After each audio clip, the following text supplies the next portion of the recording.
దేవుని నామానికి మహిమ కలుగును గాక. ప్రభునందు ప్రియమైన దేవుని బిడ్డలారా,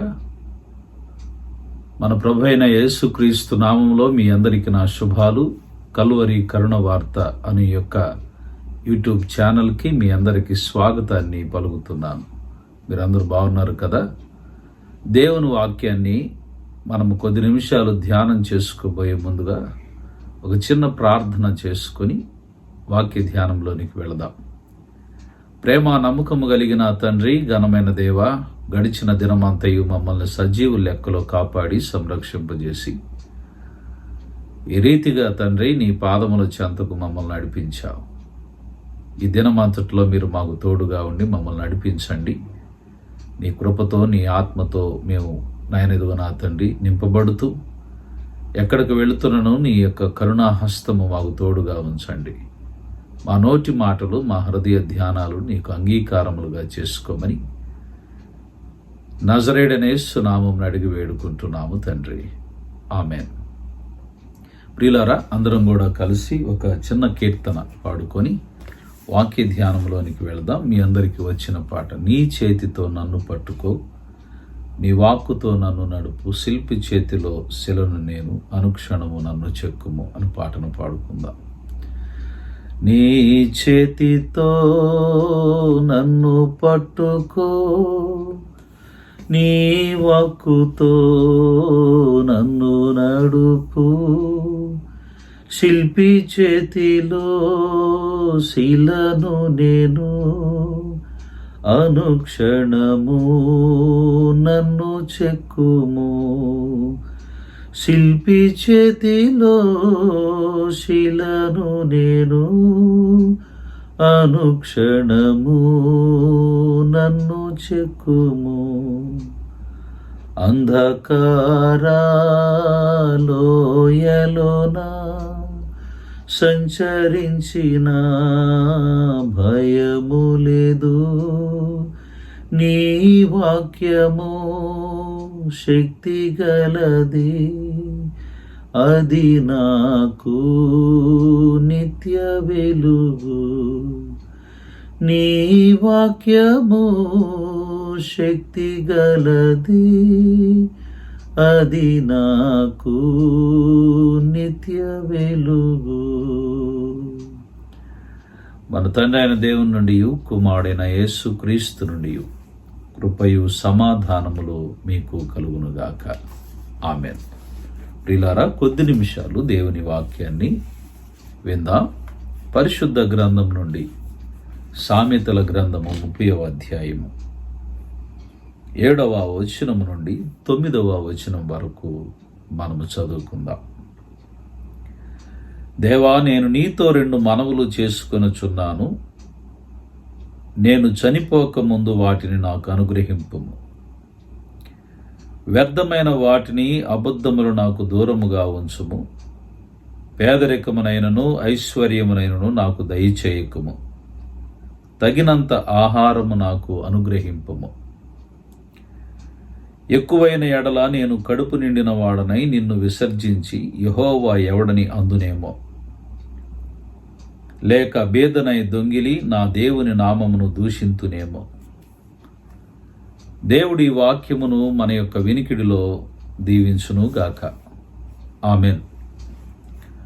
ప్రభునందు ప్రియమైన దేవుని బిడ్డలారా, మనందరికీ బాగా తెలుసు, సామెతల గ్రంథమును రాసిన భక్తుడు సొలొమోను భక్తుడు. అయితే కొన్ని సామెతలు కొందరు భక్తులు రచించినటువంటి వాటిని ఎత్తి చూపి ఈ గ్రంథంలో పొందుపరిచారు. 30వ అధ్యాయమునకు ఉన్నటువంటి ఒక ప్రత్యేకత ఏమిటి అని మనం చూస్తే, ఈ అధ్యాయము మొదటి వచనమును చూస్తున్నప్పుడు దేవోక్తి అనగా యాకే కుమారుడైన ఆగూరు పలికిన మాటలు అని మనం చూస్తాం. ఆ మనుష్యుడు ఇతీయేలుకును ఉల్కాలునకును చెప్పిన మాట. ఈ మాటను మనం చూస్తున్నప్పుడు ఇది ఎవరు రాశారు అని అంటే యాకే కుమారుడైన ఆగూరు అనేటువంటి వ్యక్తి పలికినటువంటి సామెతలివి. ఇది ఇతియేలుకు ఉల్కాలునకు ఆయన చెప్పినటువంటి మాటలుగా ఈ అధ్యాయాన్ని మనం చూస్తాం. అయితే ముందుగా ఆగూరు అనేటువంటి ఈయన ఎవరో ఏమిటో అనేటువంటిది మాత్రం పరిశుద్ధ గ్రంథంలో మాత్రము వారి గురించి వ్రాయబడినటువంటి సంగతులు మనకు ఎక్కువగా ఎక్కడ కనిపించవు. సరే, అయితే ఈయన తను చెప్తూ ఉన్నటువంటి ఈ యొక్క 30వ అధ్యాయములో 7వ వచనంలో చూస్తున్నప్పుడు ఆయన అంటున్నాడు, దేవా, నేను నీతో 2 మనవులను చేసుకొనుచున్నాను. ఏమిటంట? 2 మనవులు చేసుకుంటున్నాను. నేను చనిపోక ముందు వాటిని నాకు అనుగ్రహింపుము అని అంటాడు. ఏమిటి ఈయన చేస్తున్నటువంటి మనవులు? అది ఏమనగా 8వ వచనంలో అంటున్నాడు, వ్యర్థమైన వాటిని అబద్ధములను నాకు దూరముగా ఉంచుము, పేదరికమునైనను ఐశ్వర్యమునైనను నాకు దయచేయకము, తగినంత ఆహారము నాకు అనుగ్రహింపుము అంటాడు. ఈయన అడుగుతున్నటువంటి మాటను చూస్తున్నప్పుడు వ్యర్థమైన వాటిని అబద్ధములను నాకు దూరముగా ఉంచుము అని అన్నాడు. వ్యర్థమైనవి అబద్ధములు నాకు దూరముగా ఉంచయ్యా. ఏమిటి అసలు వ్యర్థమైనటువంటివి ఏమిటి?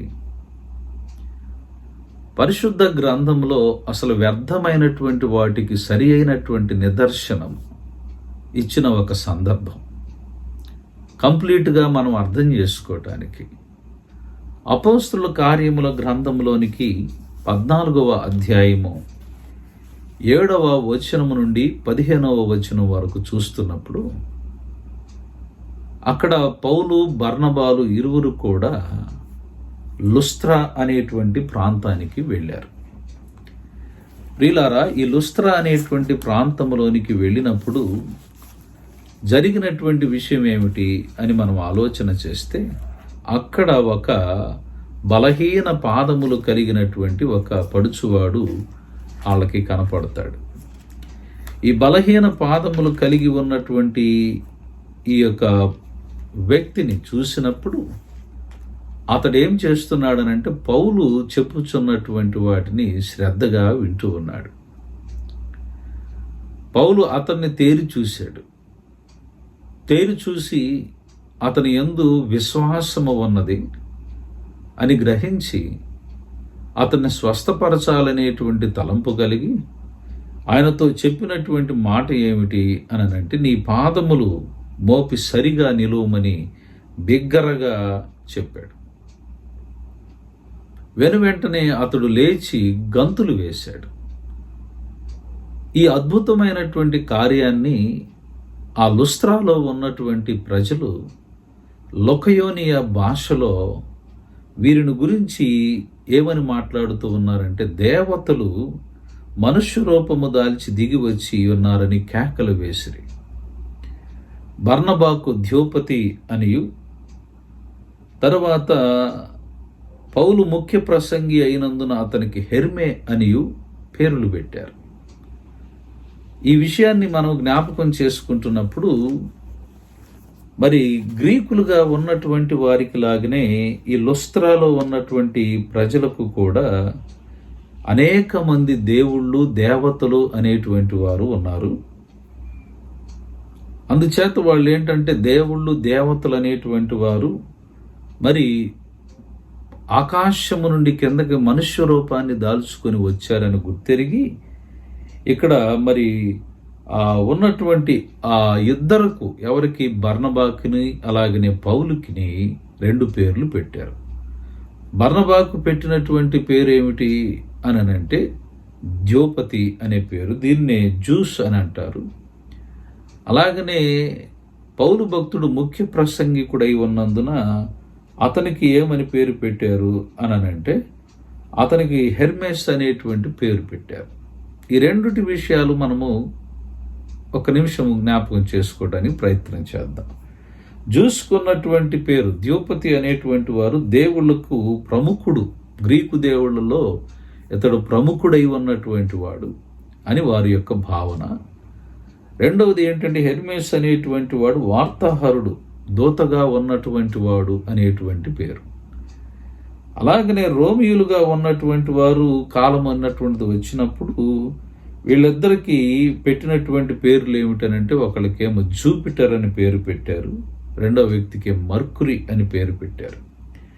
ఈ విషయాలను మనము జ్ఞాపకం చేసుకోవాలి. అంటే ఇప్పుడు వీళ్ళు ఏం చేశారు, ఈ అద్భుతమైనటువంటి కార్యము చేయుట అనేటువంటిది జరగగానే వెనువెంటనే వాళ్ళు చేసినటువంటి పని ఏమిటయ్యా అని మనం ఆలోచన చేస్తే, వీళ్ళకి ఆ దేవతల యొక్క పేర్లు, నామములు అనేటువంటివి పెట్టి వారిని ఎంతగానో ప్రైజ్ చేస్తూ ఉన్నారు, ఎంతగానో మహిమపరుస్తున్నారు. ద్యోపతి యొక్క పూజారి, ఆ యొక్క మందిరం యొక్క పూజారి చేసినటువంటి పని ఏంటంటే, ఎడ్లకు పూదండలను మరి సిద్ధం చేసి వారికి బలి అర్పణ అన్నటువంటిది చేయాలనేటువంటి తలంపులోనికి వచ్చేసాడు. అప్పుడు పౌలు మాట్లాడుతున్నాడు. ఏమని మాట్లాడుతూ ఉన్నాడు అనంటే, అయ్యలారా మీరెందుకు ఇలాగు చేయుచున్నారు? 15వ వచనం, 14వ అధ్యాయం అపోస్తుల కార్యముల గ్రంథంలో 15వ వచనం, అయ్యలారా మీరెందుకు ఇలాగు చేయుచున్నారు? మేము కూడా మీ స్వభావం వంటి స్వభావం గల నరులమే అని అన్నాడు. ఎంత మంచి మాట అండి. ఈ రోజున ముఖ్యంగా మనుషుల్లో ఉన్నటువంటి మందబుద్ధిని పౌలు ఎంత చక్కగా మరి తీసివేస్తూ ఉన్నాడో అనేది మనం జ్ఞాపకం చేసుకోవాలి. మనుషులు ఏం చేస్తారు అని అంటే, చిన్న అద్భుతాన్ని చేసిన వాడిని దేవుడుగా చేయటం మన దేశంలో ఎక్కువగా చూస్తాం. ఒక్కొక్క మనిషిని అతనికి ఉన్నటువంటి ఆ యొక్క స్థితిని బట్టి అతన్ని పూజార్హుడుగాను పూజనీయుడుగాను చేయటము ఈ లోకంలో ఉన్నటువంటి మనుషులకు ఉన్నటువంటి అలవాటు. కానీ పౌలు అంత గొప్ప దైవ సేవకుడు చెప్తున్నాడు, ఈనాడు క్రైస్తవ సమాజంలో కూడా ఇలాంటి దైవ సేవకులు అనేటువంటి వారు తక్కువైపోయారు. వారికి మహిమ తెచ్చుకోవటానికి ప్రయత్నం చేస్తున్న వ్యక్తులుగా చాలామంది ఈ రోజుల్లో కనిపిస్తూ ఉన్నారు. ప్రియులారా, మేము కూడా మీ వంటి స్వభావము కలిగినటువంటి మనుష్యులమే అని పౌలు చెప్తున్నాడు. అది ఎంత అద్భుతమైనటువంటి విషయం. అయ్యా, మేము గొప్ప కార్యాలు మా ద్వారా జరగలేదు, సమస్తము జరిగించినటువంటి వాడు దేవుడు, ఆయన ద్వారానే కార్యములు అనేటువంటివి జరుగుతాయి. మేము మీలాంటి మనుషులమే. ఆ మాట చెప్పడంలో దాగి ఉన్నటువంటి విశిష్టత, అర్థము అది ముఖ్యంగా మనం అర్థం చేసుకోవాల్సిన విషయం అది.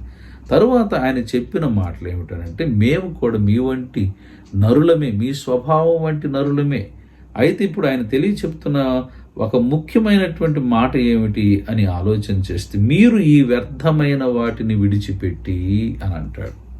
ఇప్పుడు మనకు అర్థమవుతుంది, వ్యర్థమైనవి, అబద్ధములు నాకు దూరముగా ఉంచు అని మరి ఆగూరు ప్రార్థన అన్నటువంటిది చేస్తూ చెప్పినటువంటి విషయాలలో, దేవుణ్ణి అడుగుతున్నటువంటి విషయాల్లో ఏమిటంటే, ముఖ్యంగా మనం తెలుసుకోవాల్సింది వ్యర్థమైనది అనంటే ఏంటంటే ఇదిగో ఈ పనులే.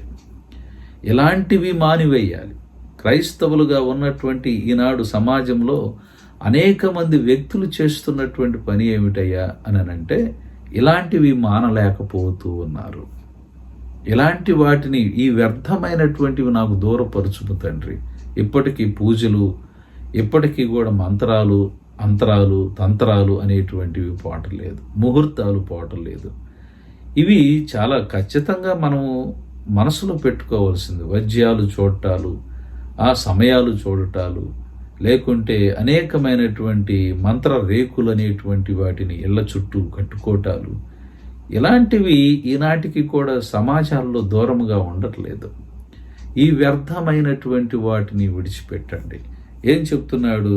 అందుకనే విడిచిపెట్టి ఆకాశమును, భూమిని, సముద్రమును, వాటిలో ఉండు సమస్తమును సృజించిన జీవము గల దేవుని వైపు తిరగవలనని మీకు సువార్త ప్రకటించుచున్నాను.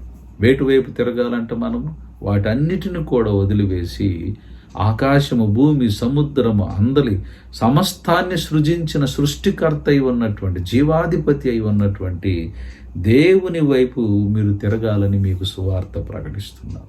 కనుక ఈ యొక్క ఆగూరు చేస్తున్నటువంటి ఈ ప్రార్థనలో మనం జ్ఞాపకం చేసుకోవలసినటువంటి విషయం ఏంటంటే, ప్రభువా వ్యర్థమైనవి నాకు దూరముగా ఉంచు. రెండవ మాట ఏమిటంటే, అబద్ధములు నాకు దూరముగా ఉంచుము. అబద్ధములు అనేటువంటిది మనం జ్ఞాపకం చేసుకోవాలి.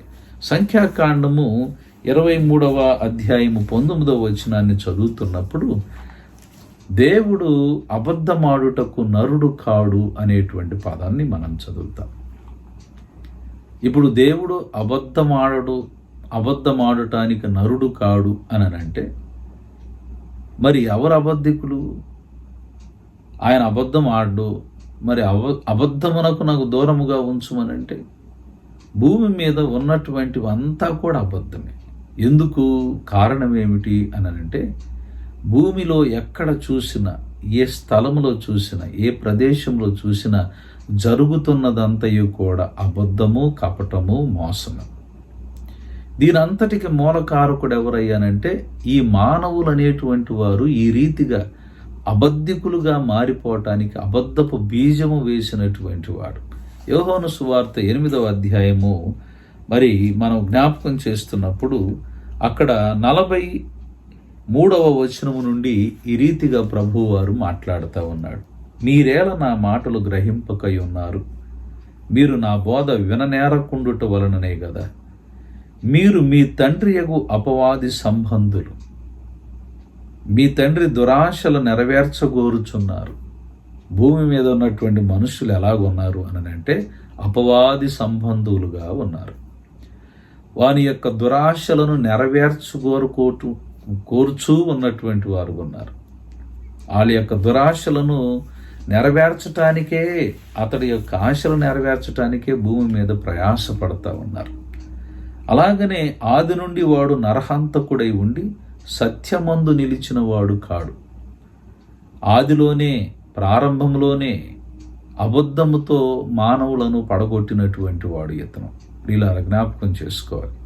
ఆదిలో ఉన్నటువంటి ఆది తల్లిదండ్రులుగా ఉన్నటువంటి హవ్వమ్మ దగ్గరకు వెళ్ళిపోయి వారిని పాపములోనికి నెట్టివేసినటువంటి వాడుగా మనం ఇక్కడ గ్రహించవచ్చు. వాళ్ళతో చెప్పిన మాట అదే కదా. ఏమని చెప్పాడు అక్కడ అని అంటే, ఇది తినుదినమును నీవు చావునే చావు, నీవు దేవత వలె ఉండువు. ఈ మాట ఎంత అద్భుతంగా వినిపించాడో కదా. ఆమె వెనువెంటనే తీసుకుని తిని పాపమును లోకానికి తీసుకురావటానికి మూలకారకురాలయ్యింది. తను చేసినది కాక తన భర్తకు కూడా ఇచ్చి పాపమును మూట కట్టుకున్నది. ఇప్పుడు ఆది నుండి వాడు ఎలాంటి వాడంటే నరహంతకుడు. దాని వలన మానవులకు మరణం అనేటువంటిది వచ్చింది. ఇప్పుడు అతను ఎలాంటి వాడు అని చూస్తున్నప్పుడు, వాని యందు సత్యమే లేదు. వాడు అబద్ధమాడునప్పుడు తన స్వభావం అనుసరించి ఏం మాటలాడును. వాడు అబద్ధికుడును అబద్ధమునకు జనకుడునై ఉన్నాడు అని అంటాడు. ఇప్పుడు ఈ భక్తుడు అంటున్నటువంటి మాట ఏంటంటే, అయ్యా నాకు అబద్ధమును దూరముగా ఉంచుమనంటే అర్థం ఏమిటనంటే, సాతాను యొక్క క్రియలకు నన్ను దూరముగా ఉంచుము తండ్రి. సాతాను యొక్క క్రియలకు నన్ను దూరపరచు. వాడు వేసేటువంటి జిత్తులకు, వాడు వేస్తున్నటువంటి ఎత్తులకు నేను లొంగకుండగా నన్ను కాపాడుము. వాటిని నాకు దూరం, వ్యర్థమైనవి అనగా ఇదిగో ఈ విగ్రహాలు, ఆ పూజలు, అలాంటివి ఏవైతే వ్యర్థమైనటువంటివిగా ఉన్నాయో ఆ తంత్ర మంత్రాలు అనేటువంటి వాటి నుంచి దూరముగా నన్ను ఉంచు. సాతాను యొక్క క్రియలకు నన్ను దూరముగా ఉంచుమని భక్తుడు ప్రార్థిస్తున్నాడు. అది ఈ రోజున ఈ ఆగూరు అనేటువంటి భక్తుడు ప్రార్థించే విషయం. అంతేకాకుండా ఐశ్వర్యమునైనను మరి పేదరికమునైనను నాకు దయచేయకుము, తగినంత ఆహారము నాకు అనుగ్రహింపుము అని అంటాడు 2వ మనవులో. ఏమంటున్నాడంటే, అయ్యా నాకు ఐశ్వర్యమునైనను సరే, పేదరికమునైనను సరే ఇయ్యకమయ్యా, తగినంత ఆహారము నాకు దయచేయి. నాకు ఎక్కువ వద్దు, విస్తారమైన ధన సమృద్ధి నాకొద్దు, అలాగనే పేదరికమైన జీవితం కూడా నాకొద్దు, నాకు తగినంతగా నువ్వు దయచేయి. ఎందుచేతనంటే, ఒకవేళ ఎక్కువైన ఎడల నేను కడుపు నిండిన వాడునై నిన్ను విసర్జించి యెహోవా ఎవడని అందునేమో. కాబట్టి యెహోవా ఎవడని అందునేమో. అనేటువంటి మాటను తెలియచెప్తూ ఈ విషయాన్ని అడుగుతున్నాడు. మొదటిగా వ్యర్థమైనవి నాకు దూరం ఉంచు, అబద్ధములు నాకు దూరం ఉంచు. ఇదిగో ఆ అబద్ధికుని యొక్క వలలో చిక్కుకోకుండా ఇదిగో నీ యొక్క సత్య మార్గములో నేను నడిచేటట్లు సహాయం చేయి. అంటే దాని అర్థం అదే కదా, నీ సత్య మార్గములో నన్ను నడిపించయ్యా. ఏది సత్యము? నీ వాక్యమే సత్యము. ఏది సత్యము? ఏసే మార్గము, ఏసే సత్యము, ఏసే జీవం. అంటే నీ మార్గముల్లో నేను ఉండాలనేటువంటిది మొదటి మనమైతే, రెండవ మనం ఏమిటనంటే ఐశ్వర్యమును పేదరికమును నాకు ఇవ్వాలి. ఒకవేళ ఎక్కువైపోతే నేను కడుపు నిండి ఏం చేస్తానంటే యెహోవా ఎవడు అని అంటాను. అంతే కదా. ఈనాడు మనుషుల తీరు ఎలా ఉంటుందయ్యా అని ఈ రీతిగానే ఉంటుంది. పేదరికంతో ఉన్నవారు ఎలా ఉంటారు? ఆకలితోటి నింపబడి ఆహారం దొరక్క దొంగతనము చేసైనా సరే కడుపు నింపుకుందాం అనేటువంటి పరిస్థితి నాకొద్దు. ఈ రోజున మనం అదేనండి, కొంత కడుపు నిండగానే మనుషులను మరిచిపోతూ ఉంటాం కదా. ఒకానొక సందర్భంలో రాజుగారు తన రాజ్యము, రాజ్య ప్రజల యొక్క పరిస్థితి ఎలా ఉన్నదో చూద్దాము అని తన పరివారముతో, మంత్రితో కలిసి రాజ్య పురవీధులలో తిరగటము ప్రారంభించాడు. ఈ రీతిగా తిరుగుతూ ఉన్నప్పుడు జరిగినటువంటి విషయం ఏమిటనంటే, అందరూ రాజుగారు వచ్చాడని తెలుసుకొని ఆ అరుగుల మీద కూర్చున్న వారు ప్రతి ఒక్కరూ కూడా లేచి నమస్కారాలు చేస్తూ ఉన్నారు. రాజుగారు వాళ్ళందరికీ కూడా బంగారు నాణ్యాలు విసిరేసుకుంటూ వెళుతున్నాడు. ఒక ఇంటి దగ్గరకు వచ్చేసరికి రాజుగారు చూపు ఆ ఇంటి మీద పడింది. ఏమిటి ఆ ఇంటి మీద ఉన్నటువంటి పరిస్థితి అని అంటే, అక్కడ ఒక వ్యక్తి కాలు మీద కాలు వేసుకొని కూర్చున్నాడు కుర్చీలో. ఈ సిగారు ఇవన్నీ తాగుతూ ఉన్నాడు. వెనువెంటనే రాజుగారికి ఆశ్చర్యం వేసింది. ఎవడరా వీడు, నన్ను చూసి కనీసం లేగోటలేదు అని ఆలోచన చేస్తూ ఉన్నటువంటి విషయం ఏమిటయ్యా అని అంటే, వెనువెంటనే మంత్రి గారికి ఆ విషయమై ఆరా తీయమని పంపించాడు. మంత్రి గారు వెళ్ళి ఆరా తీసుకొని వచ్చాడు. వచ్చినప్పుడు మంత్రి చెప్తున్నటువంటి మాటలు విని రాజుగారికి ఆశ్చర్యం వేసింది. ఏమిటి అని అంటే, రాజా, అతడికి గడిచిన 2 దినములుగా కడుపు నిండా ఆహారం అన్నటువంటిది దొరుకుతూ ఉన్నది. ఈ ఆహారపు ఆనందములో పడిపోయి కన్ను మిన్ను కానకుండా ప్రవర్తిస్తూ ఉన్నాడు అని చెప్పాడు. ఇప్పుడు అదే మనం జ్ఞాపకం చేసుకోవాల్సింది. ఎదురు రాజుగారు వచ్చాడు అనేటువంటిది ఏమాత్రం కూడా లెక్క చేయనటువంటి పరిస్థితి. కారణం ఏమిటయ్యానంటే, అతని కడుపు నిండా ఆహారం దొరికింది కాబట్టి ఎవరనేటువంటిది కూడా అవసరం లేదు. ఇదే తత్వాన్ని ఇక్కడ ఆగూరు తెలియచెప్పాడు. ఒకవేళ ప్రభా ఇదిగో నేను ఒకవేళ నీవు ఎవరవో దేవుడెవరు అనేటువంటి ధిక్కారముతో నేను ఒకవేళ మాట్లాడతానేమో, అందుచేతనే తండ్రి నీ యొక్క సహకారమును, నీ కృపను నాకు తోడుగా ఉంచి నాకు తగినంత మాత్రం ఆహారమును దయచేయి. ఒకవేళ భేదవాడుగా ఉంటే నేను దొంగిలించేటువంటి వాడుగా ఒకవేళ ఉంటానేమో, లేకపోతే ఐశ్వర్యవంతుడైతే నిన్ను ధిక్కరిస్తానేమో అనేటువంటి ఒక చక్కని ప్రార్థన అతడు చేస్తూ ఉన్నాడు. ఈరోజు నీ ప్రార్థన మన జీవితానికి అవసరం. వ్యర్థమైన వాటికి దూరంగా ఉండాలి. అబద్ధమునకు జనకుడై ఉన్నటువంటి సాతాను వలలో పడకుండా ఉండాలి. అలాగే ఐశ్వర్యము కలిగినప్పుడు పొంగిపోక, దేవా నన్ను ఎంతగా హెచ్చించుటకు నేను ఎంతటి వాడనయ్యా అని మనం ఎప్పుడు నేల మీద జీవిస్తున్నాము, నేల మీద బ్రతుకుతున్నామని మన తల అన్నటువంటిది కిందకే ఉంచుకోవాలి తప్ప పైకి ఆకాశము వైపు ఎత్తి గొప్పవారం అనేటువంటి ఫీలింగ్స్లో మనం బ్రతకకూడదు.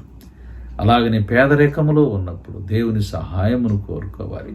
ఎందుకని సామెతల గ్రంథంలో ఒక చక్కని మాట కూడా మనం ఈ సమయమున జ్ఞాపకం చేసుకోవాలి. అదేదనగా రాజరకమునకు వచ్చిన దాసుడు కడుపు నిండా అన్నము కలిగినటువంటి మూర్ఖుడు అని అంటాడు. కాబట్టి అన్నము కడుపు నిండా అన్నము దొరకగానే మూర్ఖత్వం మనలోకి రాకూడదు. ఈ రోజున చాలామంది జీవితాలు నేను కళ్ళారా చూస్తున్నాను.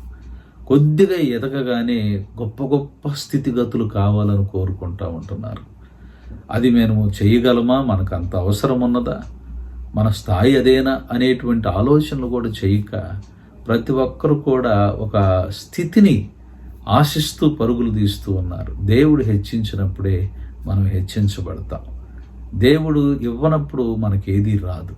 కాబట్టి ఆ దేవునికి అగూరు ప్రార్థన చేసినట్లుగా మనం కూడా మరి ప్రార్థన చేస్తూ ఉండాలని ప్రభునామమున తెలియచేస్తూ నేను ఈ మాటలను ముగిస్తూ ఉన్నాను. దేవుడు మిమ్మల్ని దీవించును గాక. ఆమేన్.